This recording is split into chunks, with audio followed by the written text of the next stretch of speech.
kita tetap dalam hadirat Tuhan.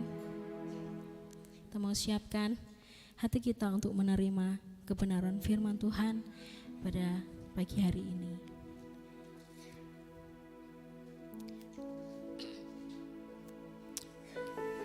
Terima kasih Tuhan. Biarlah kita mau terus mengikuti panggilan Tuhan dalam setiap kehidupan kita.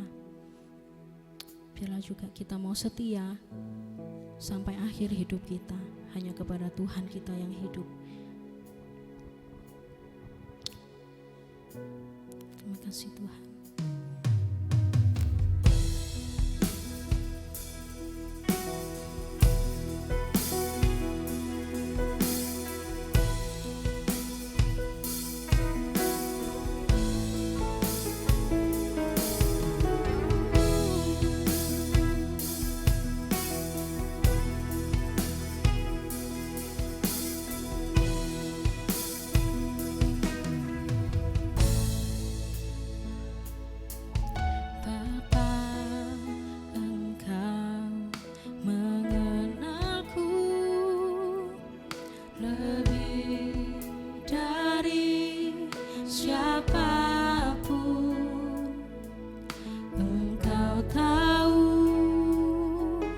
Ceritaku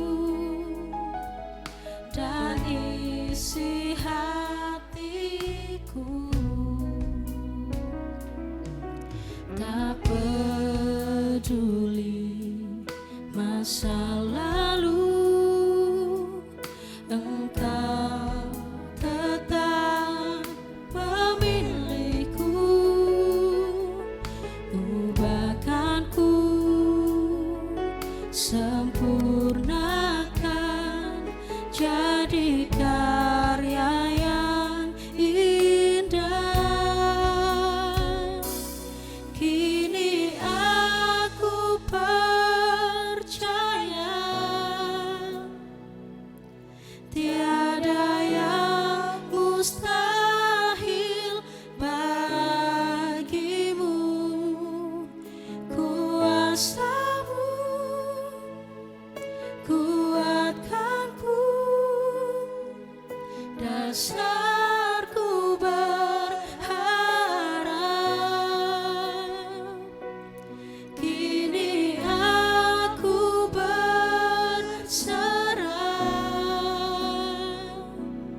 pada rancanganmu bagiku. Ku ikuti panggilanmu,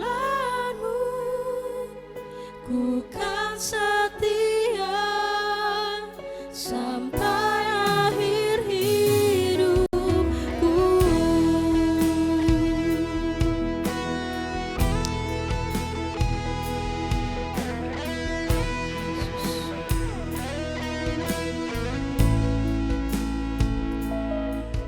Bapa, Engkau mengenalku lebih dari siapapun. Engkau tahu ceritaku dan isi hatiku, tak peduli masa lalu, Engkau tetap memiliku. Ubahkanku, sempurnakan jadi karya yang indah. Kini aku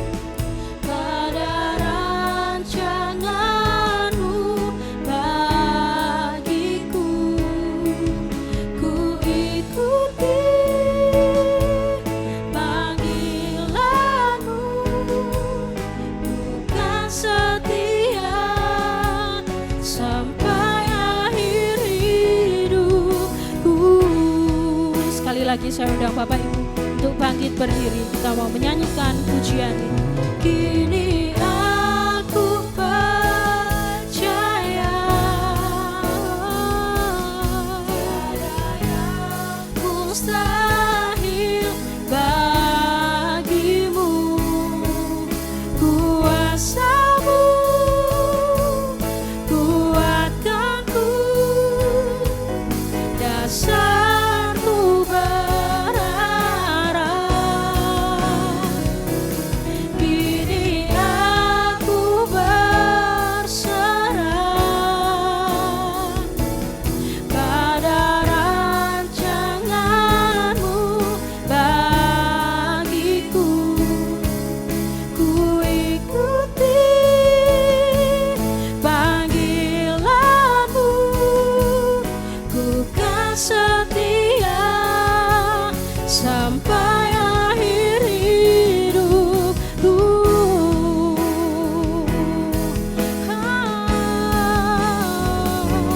Kini aku percaya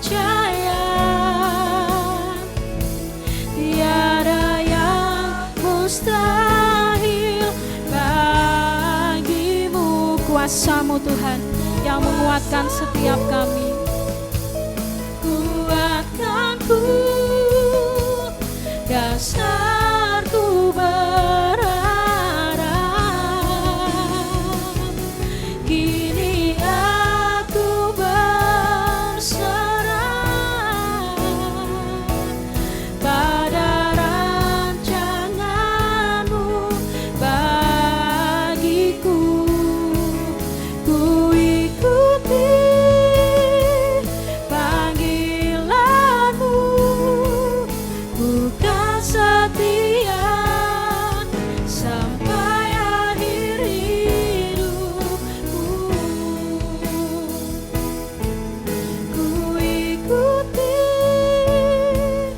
panggilanmu, ku kan setia sampai akhir hidupku. Ku ikuti panggilanmu, ku kan setia sampai akhir hidupku.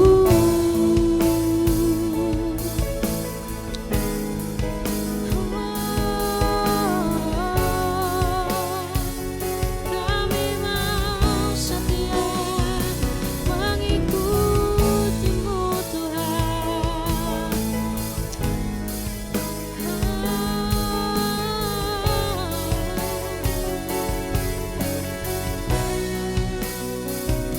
Terima kasih Tuhan Yesus. Biarlah seperti pujian ini Tuhan, kami mau setia Tuhan untuk mengikut-Mu sepanjang hidup kami Tuhan. Terlebih Tuhan, pagi hari ini kami mau disegarkan oleh firman Tuhan yang akan disampaikan oleh hamba-Mu. Biarlah Tuhan Kau mengurapi hamba-Mu Tuhan, sehingga apapun yang keluar dari mulut bibir hamba-Mu ini Tuhan boleh memberkati setiap kami, dan kami boleh melakukan setiap firman-Mu dalam setiap kehidupan kami. Terima kasih Tuhan, terima kasih. Kami serahkan pembacaan firman pada pagi hari ini ke dalam tangan-Mu. Kau yang bertahta atas setiap kami Tuhan. Hanya di dalam nama Tuhan Yesus kami sudah berdoa dan mengucap syukur. Haleluya, amin. Dipersilakan duduk untuk hambanya, saya persilakan.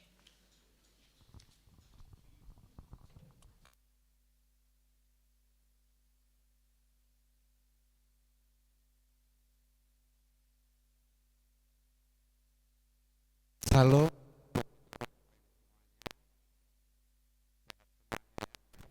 Puji Tuhan, hak kita diberkati Tuhan. Setiap kali saya berdiri di mimbar ini, saya selalu bersyukur kepada Tuhan bahwa hidup yang kami hidupi ini sebenarnya murni hanya oleh karena anugerah Tuhan. Tanpa anugerah Tuhan, saya tidak mungkin bisa berdiri di hadapan Bapak Ibu semuanya. Jadi pagi hari ini kita semuanya Kalau kita ada di tempat ini, semuanya harus kita akui bahwa itu semata-mata hanya karena kasih kemurahan Tuhan yang berlaku di dalam kehidupan kita semuanya. Oleh sebab itu, tak henti-hentinya sebenarnya bibir mulut kita itu mengucap syukur kepada Tuhan, Sang Juru Selamat kita. Baik, pagi hari ini saya akan sharing kepada Bapak Ibu semuanya. Sharing firman Tuhan ini saya ambil dari salah satu kisah di dalam Injil Matius. Kisah ini sebenarnya begitu menarik. Nanti kita akan pelajari bersama-sama. Setiap kisah yang ada di Alkitab ini ternyata tidak ada yang kebetulan. Setiap detail kejadian di mana kejadian itu ada, ternyata memang sudah dirancang oleh Tuhan, memang sudah ada masuk di dalam, istilahnya itu ada di dalam blueprintnya Tuhan. Termasuk di dalam kisah di dalam pagi hari ini yang terdapat di dalam Matius pasal 16 ayat 13 sampai 20. Saya akan mengajak Bapak Ibu semua sidang jemaat untuk aktif bersama-sama dengan saya membaca dan menyimak baik-baik dari ayat ini. Mari kita buka di dalam Matius pasal 16 ayat 13 sampai 20. Mungkin kisah ini sangat-sangat familiar buat Bapak Ibu, tidak asing ya. Tetapi mari pagi hari ini kita berusaha untuk mendalami. Saya ajak Bapak Ibu membaca ayat yang genap, saya akan baca ayat yang ganjil ya bersama-sama. Dari Injil Matius pasal 16 ayat 13 sampai 20. Ayat 13, setelah Yesus tiba di daerah Kaisarea Filipi, ia bertanya kepada murid-muridnya, kata orang, siapakah anak manusia itu?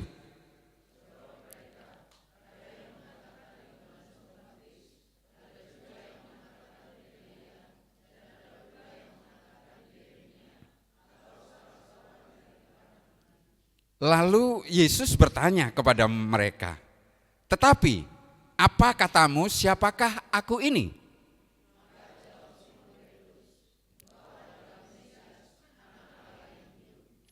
Kata Yesus kepadanya, berbahagialah engkau Simon bin Yunus, sebab bukan manusia yang menyatakan itu kepadamu, melainkan Bapa-Ku yang di surga.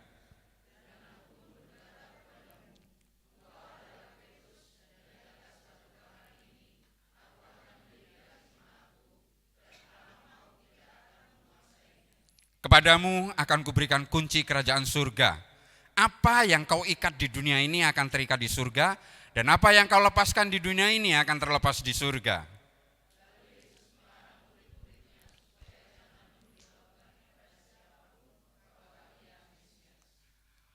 Bapak Ibu, kisah ini waktu perjalanan Tuhan Yesus di Kaisarea Filipi. Di Kaisarea Filipi ini ada beberapa orang, termasuk orang-orang Yahudi yang mengikuti Tuhan Yesus dan beberapa murid-muridnya mengikuti dia. Tiba-tiba Tuhan Yesus bertanya kepada murid-muridnya. Saya pakai bahasa sehari-hari nih ya. Murid-murid ini, kata orang ini siapa sih? Saya anak manusia ini siapa kira-kira? Nah, dari dengar-dengarnya murid ini mengatakan kepada Tuhan Yesus, banyak orang yang mengatakan bahwa Tuhan ini adalah Yohanes Pembaptis. Bahkan ada loh Tuhan yang mengatakan bahwa Tuhan ini adalah Nabi Elia. Bahkan ada lagi beberapa orang yang mengatakan bahwa Tuhan ini adalah Elia, Yeremia, bahkan salah seorang daripada nabi. Lalu Tuhan Yesus tidak merespon jawaban-jawaban itu semuanya. Yang menggelitik hati saya pada saat membaca ini adalah pada saat Tuhan Yesus mendengar jawaban daripada murid-murid tentang kata orang itu, Tuhan Yesus enggak ada respons sama sekali. Tapi Tuhan Yesus justru bertanya kepada murid-muridnya, sekarang menurut kamu, siapa saya ini? Muncullah Simon Petrus, engkau adalah Mesias, anak Allah yang hidup. Dari situ, maka Yesus merespon, menanggapi jawaban daripada Simon Petrus.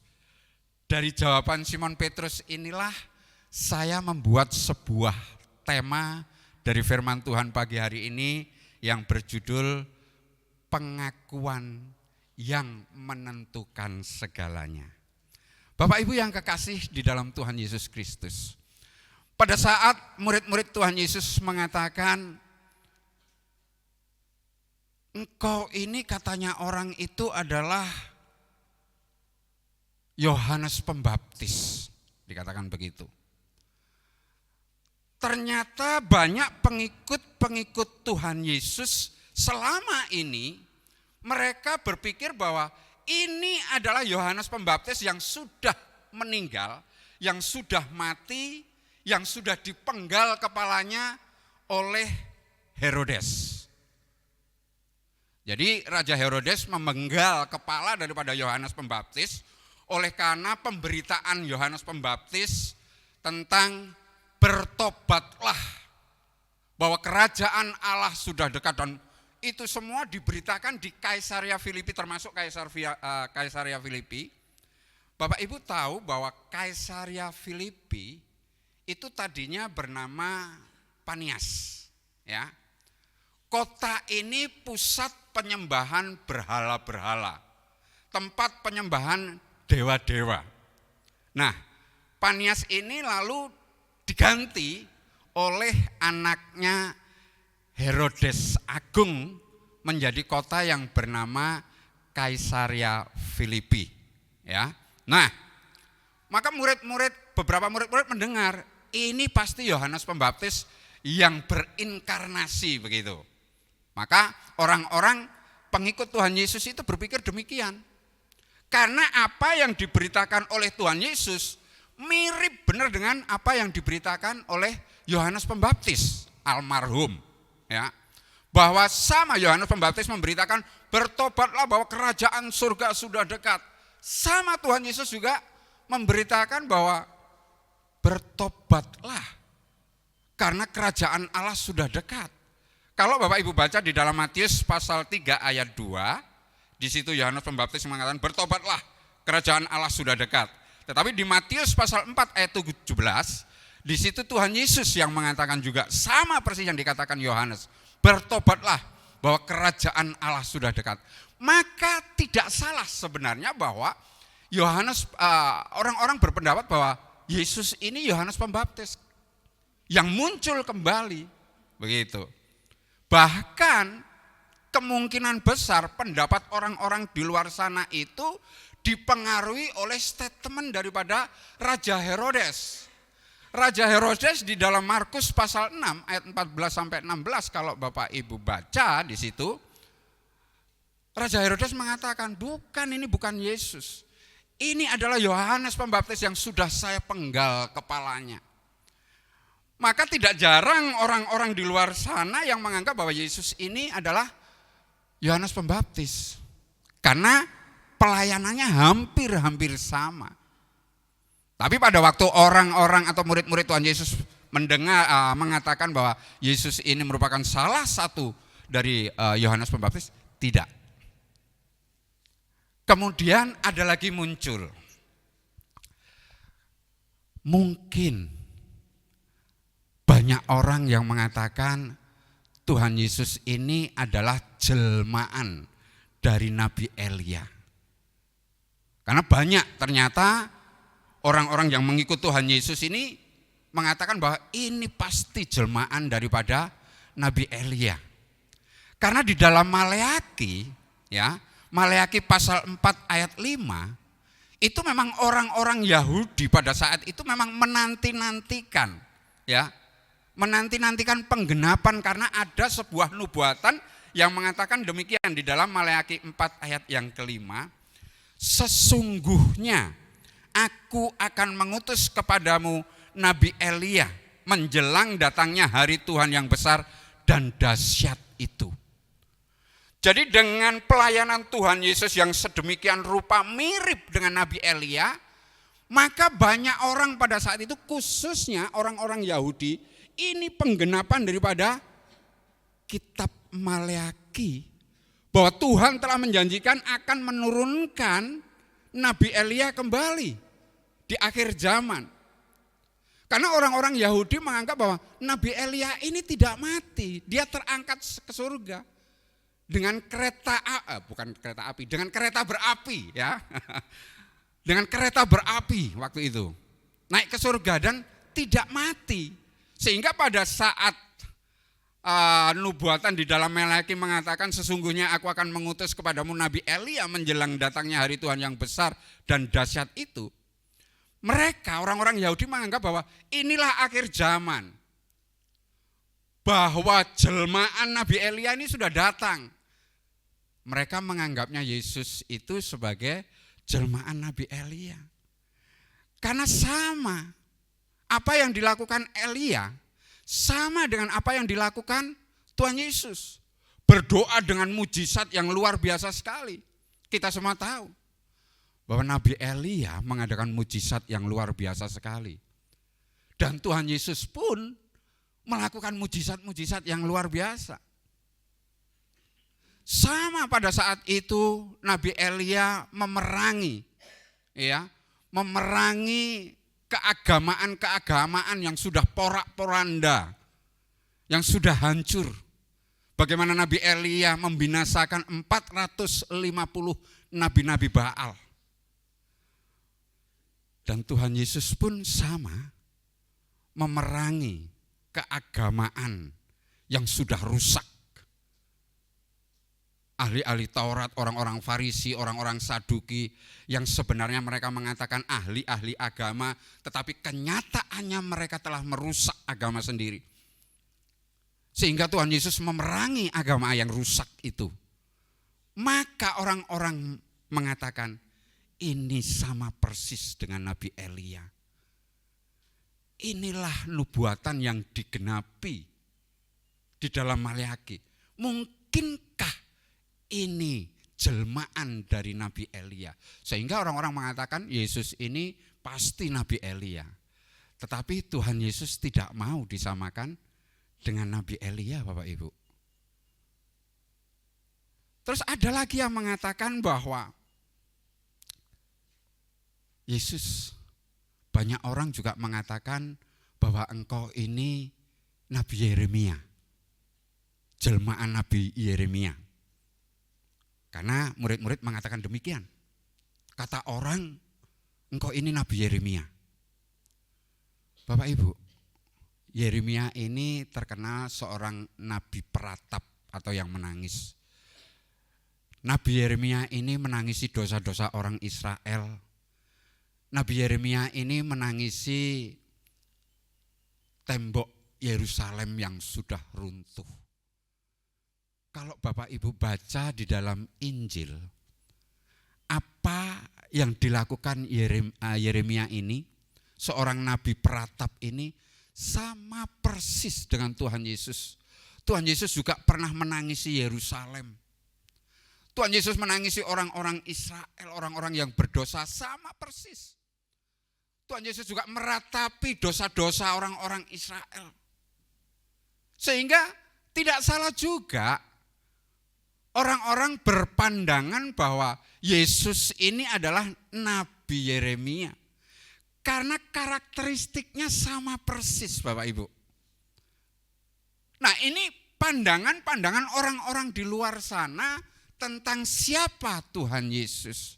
Tapi pada saat itu, seperti tadi pada awal saya katakan bahwa Tuhan Yesus tidak merespon sama sekali.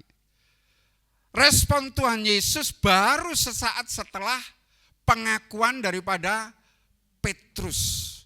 Menurut kamu sekarang, siapa saya anak manusia ini?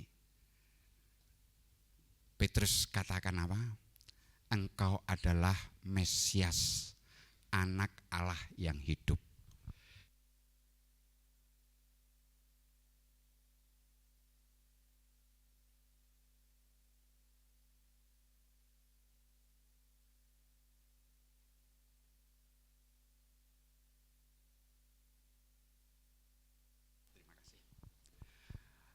Pertama, respons Tuhan Yesus kepada pengakuan Petrus adalah bahwa pengakuan Petrus ini sebenarnya lahir dari pewahyuan yang sangat luar biasa. Karena Tuhan Yesus katakan apa? Bukan manusia yang menyatakan itu kepadamu, melainkan Bapakku yang di surga. Bapak Ibu, pengakuan ini mendapatkan respon daripada Tuhan Yesus di tengah-tengah Kaisaria Filipi. Tuhan Yesus ingin menyatakan dirinya bahwa dia benar-benar anak Allah yang hidup. Di tengah-tengah penyembahan berhala, di tengah-tengah penyembahan para dewa yang terkenal di kota Panias atau Kaisaria Filipi ini, baru Tuhan Yesus ingin menyatakan dirinya. Bahwa bukan manusia yang menyatakan itu kepadamu, melainkan Bapamu yang di surga. Bapak Ibu yang kekasih di dalam Tuhan Yesus Kristus, sepertinya sebuah pengakuan yang kontras dengan kondisi yang ada di Kaisaria Filipi pada saat itu.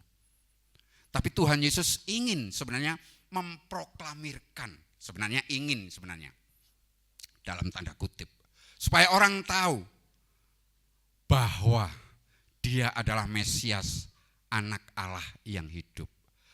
Bapak Ibu yang kekasih di dalam Tuhan Yesus Kristus, kita ini dikumpulkan di tempat ini sebenarnya dipersatukan oleh Tuhan oleh karena pengakuan kita yang sama bahwa Yesus Kristus adalah Mesias, juru selamat kita. Kita percaya bahwa Yesus Kristus ini adalah anak Allah yang hidup. Dan saat kita mengakui itu sebenarnya bukan pribadi kita sendiri. Bukan manusiawi kita yang mengakui itu. Tetapi Alkitab katakan bahwa itu semua sebenarnya dari Bapa yang di surga. Ini yang saya sebut sebagai pengakuan yang lahir dari pewahyuan Allah sendiri ada di dalam kehidupan kita. Bapak Ibu yang kekasih di dalam Tuhan Yesus Kristus, kenapa saya katakan demikian? Ada seorang ahli teologi yang hidup pada pertengahan abad ke-16, beliau berasal dari Prancis bernama John Calvin, seorang reformator. Beliau menulis buku yang berjudul The Institutes of Christian Religion. Buku itu tebalnya kira-kira 1.800 halaman. Terjemahan di dalam bahasa Indonesia sudah ada, diringkas di dalam bahasa Indonesia yang berjudul Institut dari Agama Kristen, ya, institusi agama Kristen. Itu tinggal sekitar 364 halaman kalau nggak salah, ya. Nah, di dalam penjelasan panjang lebar dari John Calvin ini muncul diringkas sebuah pandangan teologi yang sangat terkenal sekali yang diberi akronim judulnya TULIP. TULIP itu kepanjangan dari total depravity atau kerusakan total manusia.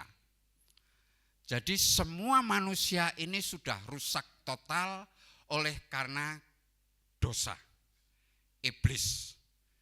John Calvin berpandangan bahwa dengan rusaknya secara total manusia yang sudah dikuasai oleh iblis ini, tidak mungkin ada benih sedikit pun yang mampu untuk bisa manusia ini mengakui bahwa Yesus itu Tuhan. Karena kehidupan manusia itu sudah rusak sama sekali, dikuasai dosa, dikuasai oleh iblis, sehingga rusak total katanya. Maka ada lagi itu pandangan yang total depravity dari itu. Terus yang kedua, John Calvin berpandangan bahwa ada yang namanya unconditional election, yaitu pilihan tanpa syarat. Pilihan tanpa syarat ini apa? Pilihan tanpa syarat ini adalah orang-orang yang mengakui bahwa Yesus Kristus adalah Tuhan, itu merupakan orang-orang yang sudah dipilih oleh Allah. Sama dengan pengakuan daripada Petrus, bahwa itu bukan manusia, tetapi Allah yang mengatakan. Maka John Calvin mengatakan inilah unconditional election. Artinya bahwa pilihan tanpa syarat. Makanya di dalam puji-pujian kan ada yang mengatakan bahwa kita dipilih dari segala bangsa, kita dipilih jadi umatnya, ya kan? Itu menandakan bahwa kita ini dipilih oleh Tuhan, Bapak Ibu. Jadi kita bersyukur sekali dari sekian banyak orang kita dipilih oleh Allah untuk menjadi umatnya, Bapak Ibu. Itu yang dikatakan sebagai unconditional election. Lalu L-nya itu adalah limited atonement atau penebusan terbatas. Jadi kita bersyukur bahwa John Calvin mengatakan bahwa kita ini setelah dipilih, kita ini ditebus. Tapi terbatas kepada orang-orang yang dipilih oleh Allah, Bapak Ibu. Dipilih oleh Allah. Dari sekian banyak Bapak Ibu, kita dipilih oleh Tuhan. I-nya, tulip itu I-nya adalah irresistible grace. Artinya anugerah yang tidak bisa ditolak. Saya kadang-kadang Bapak Ibu lah ada pengalaman-pengalaman tertentu. Iya ya, perjalanan hidup saya ini kok saya menjadi Kristen ini juga tiba-tiba menjadi Kristen. Ya, menjadi Kristen apalagi yang backgroundnya itu bukan Kristen. Enggak mikir sama sekali. Tapi kita dipilih oleh Allah. Mendapatkan anugerah oleh Allah yang tidak bisa kita tolak. Tuhan Yesus mengatakan apa? Bahwa akulah yang mengembalakan domba-dombaku. Aku yang memilih domba-dombaku. Tuhan yang memilih kita semuanya. Jadi masuk akal pada waktu Petrus mengatakan, Yesus engkau adalah Mesias anak Allah yang hidup. Yesus mengatakan itu bukan manusia. Bukan dari manusia tetapi dari Allah. Pewahyuan yang luar biasa sekali.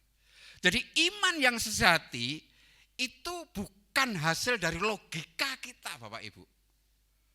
Bukan hasil dari tradisi, budaya kehidupan kita. Ya, dari tradisi-tradisi yang menjadikan kita Kristen, bukan. Tetapi bersyukurlah bahwa kita semua ini sudah dipilih Tuhan, sudah diselamatkan oleh Tuhan, mendapatkan anugerah daripada Tuhan yang sangat luar biasa sekali. Bukankah benar ayat yang mengatakan bahwa sungguh ku bangga memiliki Allah seperti engkau Tuhan. Karena apa? Kita mendapatkan anugerah yang sangat luar biasa sekali. Yang kedua sekarang. Pengakuan yang pertama pengakuan oleh karena pewahyuan. Yang kedua pengakuan Petrus inilah yang menjadi dasar daripada gereja itu ada Bapak Ibu. Jadi pengakuan Petrus pada waktu Petrus mengakui bahwa engkaulah Mesias anak Allah yang hidup. Tuhan Yesus mengatakan engkau adalah Petrus. Dan di atas batu karang ini aku akan mendirikan jemaatku. Bapak Ibu yang kekasih di dalam Tuhan Yesus Kristus. Pada saat kita mengakui bahwa Yesus adalah Mesias. Bahwa Yesus adalah anak Allah yang hidup. Sebenarnya kita sudah meletakkan Yesus sebagai batu penjuru di dalam kehidupan kita pribadi maupun keluarga maupun di gereja. Jadi gereja sejati itu dibangun didasarkan atas pengakuan bahwa Mesias adalah anak Allah yang hidup. Ini yang dijadikan dasar.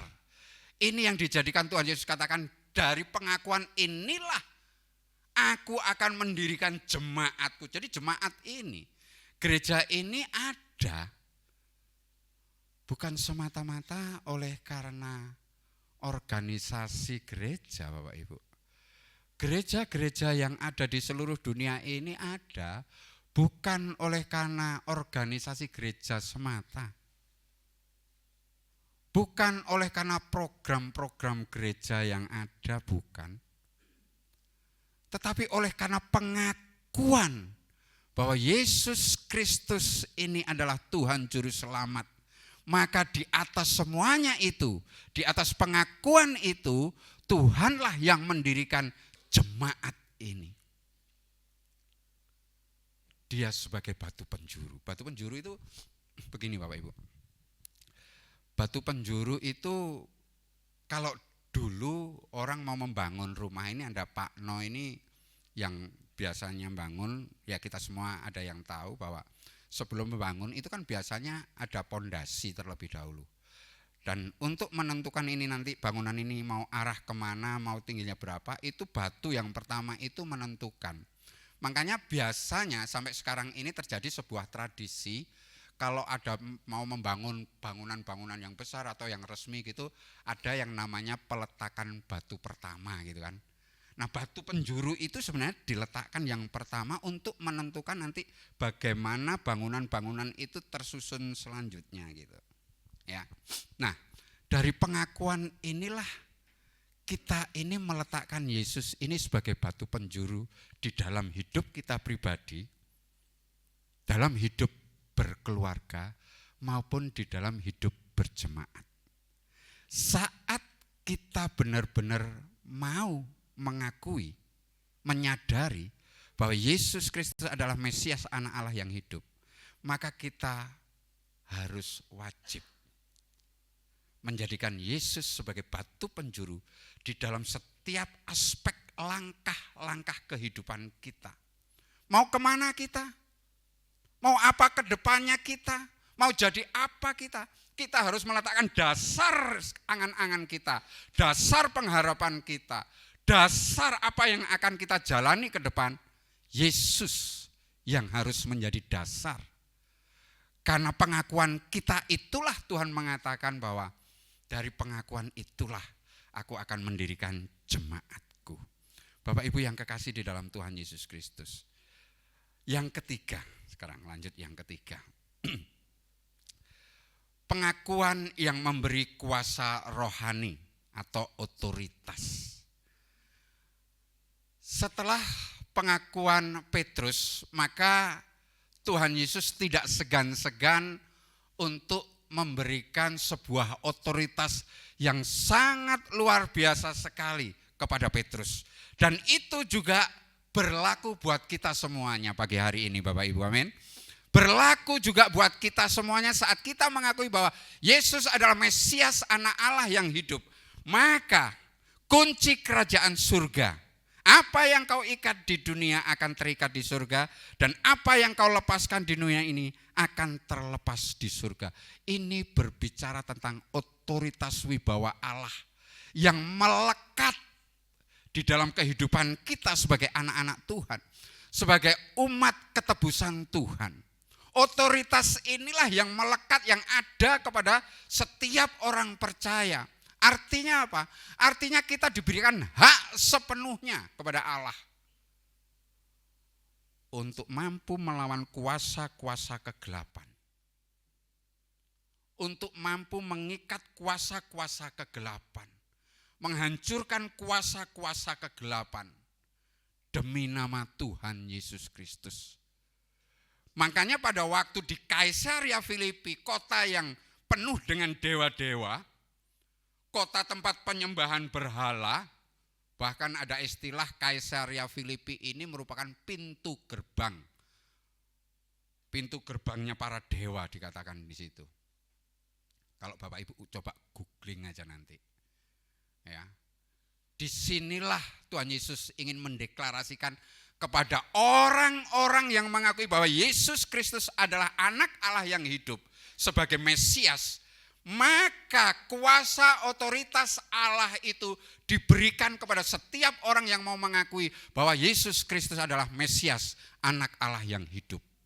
Bapak Ibu, bukankah ini sebenarnya anugerah karunia yang sangat luar biasa sekali kepada kita sebagai orang-orang Kristen. Kita diberikan otoritas, kuasa untuk melawan kuasa-kuasa kegelapan. Di sini dikatakan, apa yang kau ikat di dunia ini akan terikat di surga, dan apa yang kau lepaskan di dunia ini akan terlepas di surga. Ini otoritas rohani yang diberikan kepada semua orang yang mengakui memiliki iman sejati. Makanya tidak heran ada kesaksian, banyak kesaksian setelah kita berdoa kepada Tuhan, apapun yang kita alami, apapun yang kita sedang alami ya, kita mendapatkan jawaban. Bahkan saat kita digoda oleh kuasa-kuasa kegelapan, kita berdoa mendapatkan kelegaan. Karena apa? Ini yang dikatakan bahwa otoritas wibawa Allah melekat kepada kita semuanya. Ini sebuah karunia yang sangat luar biasa ada di dalam kehidupan kita sebagai orang-orang. Ini harus diimani Bapak Ibu.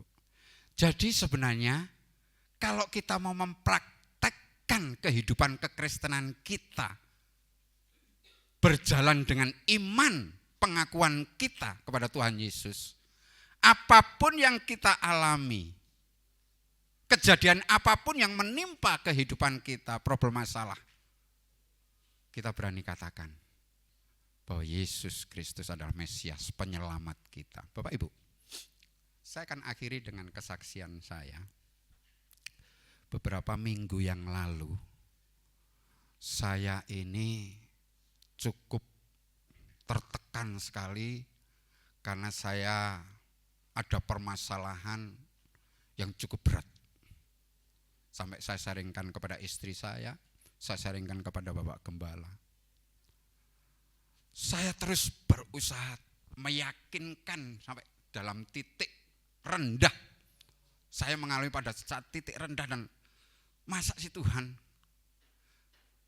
kejadian ini engkau izinkan kepada saya gitu kan. Tapi saya berusaha terus. Berusaha untuk meyakini bahwa saya pasti mendapatkan damai sejahtera daripada Tuhan. Roh-roh intimidasi yang menekan kehidupan saya yakin pasti akan lenyap. Sampai saya mengatakan, naik motor ke Batu, sampai saya saking pada waktu permasalahan begitu menekan, saya sampai katakan, hai jiwaku, kenapa engkau tertekan dalam tubuhku ini?